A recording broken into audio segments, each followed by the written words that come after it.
Hola, buen día. El tema que vamos a ver hoy se trata sobre el Sistema Internacional de Unidades y el análisis dimensional. A estas alturas, para ustedes ya no debe de ser desconocido que el Sistema Internacional de Unidades ha estandarizado aquellas unidades de medida para las magnitudes físicas correspondientes, es decir, para medir masa se utiliza el kilogramo, para medir volumen se ha estandarizado su unidad de medida como el litro, para medir intensidad de corriente, para medir longitud, para medir intensidad luminosa, por ejemplo.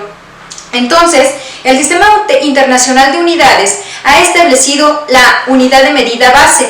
Sin embargo, también conocemos que existen para esa unidad de medida unidades submúltiplo o unidades múltiplo, es decir, es cuando se le adicionan los prefijos y los sufijos a las diferentes unidades de medida para poder establecer, por ejemplo, si la unidad base era el metro, entonces el kilómetro corresponde a un múltiplo. Sin embargo, el centímetro corresponde a un submúltiplo. Los subprefijos que se adicionan para las unidades de medida que son submúltiplo son deci, centi, mili, micro, nano, pico, femto, ato, dependiendo de la magnitud correspondiente y cuánto va disminuyendo. Y si queremos corresponder a unidades múltiplo, pues entonces utilizamos los prefijos como kilo, giga, tera, etc.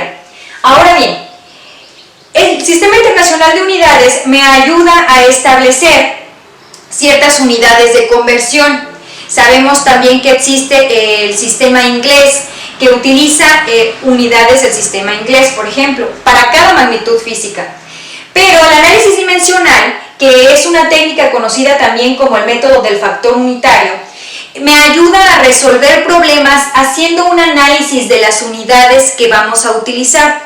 Acá tenemos un pequeño ejemplo y quiero que empiecen a ver que las conversiones, que a veces vamos a poder encontrar tablas de conversiones, pueden ser utilizadas a nuestro favor o a nuestra conveniencia. Por ejemplo, un ejemplo simple dice, convierta 5 pulgadas a centímetros. Si nosotros vamos a nuestra tabla de conversiones, vamos a poder encontrar la siguiente igualdad, que dice que una pulgada es igual a 2.54 centímetros. Hasta este punto no hemos resuelto el problema. Sin embargo, quiero que analicemos las siguientes conversiones.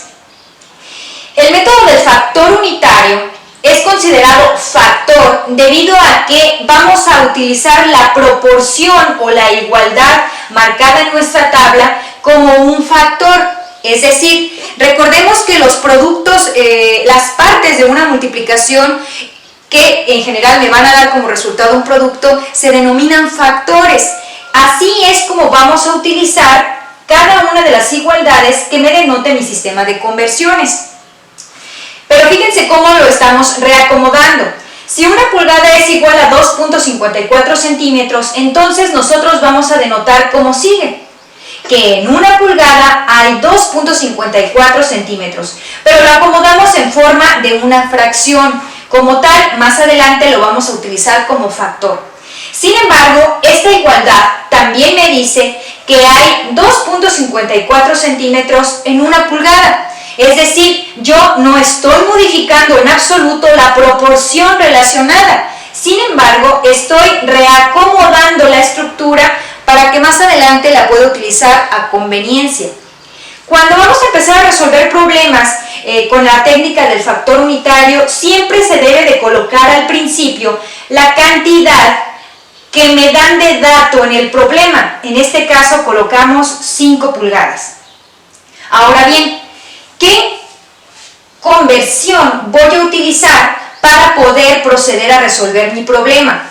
En este caso se trata de unificar. Si es necesario que yo convierta pulgadas hasta centímetros, la unidad que tiene que sobrevivir tiene que ser los centímetros.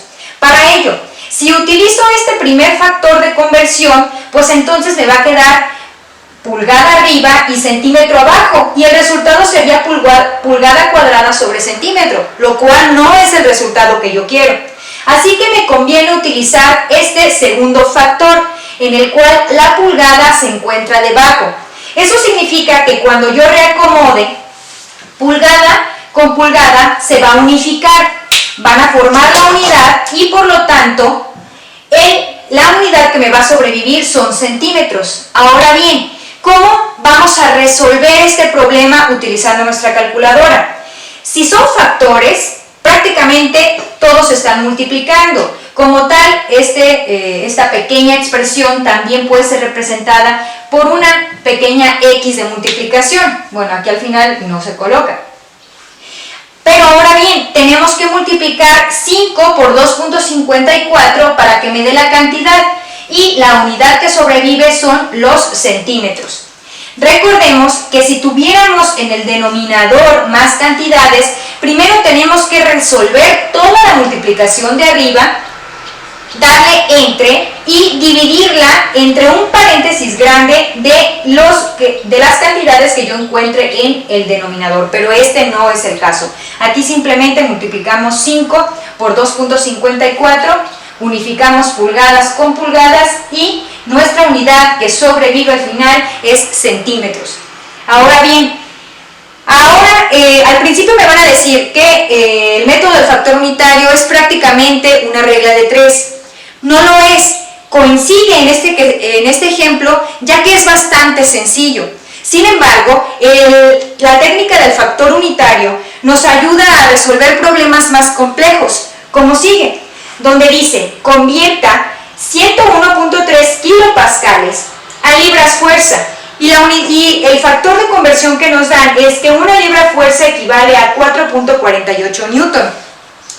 Quiero que noten aquí que en este problema, el cual es complejo, ya se están utilizando unidades múltiplo de las unidades base y debido a que estamos hablando como tal de una unidad de presión, tenemos que convertirla al sistema internacional de unidades. Tenemos que pasar de pascales a newtons y así sucesivamente. Entonces, en videos posteriores vamos a resolver problemas de este tipo. Eso es todo por este video.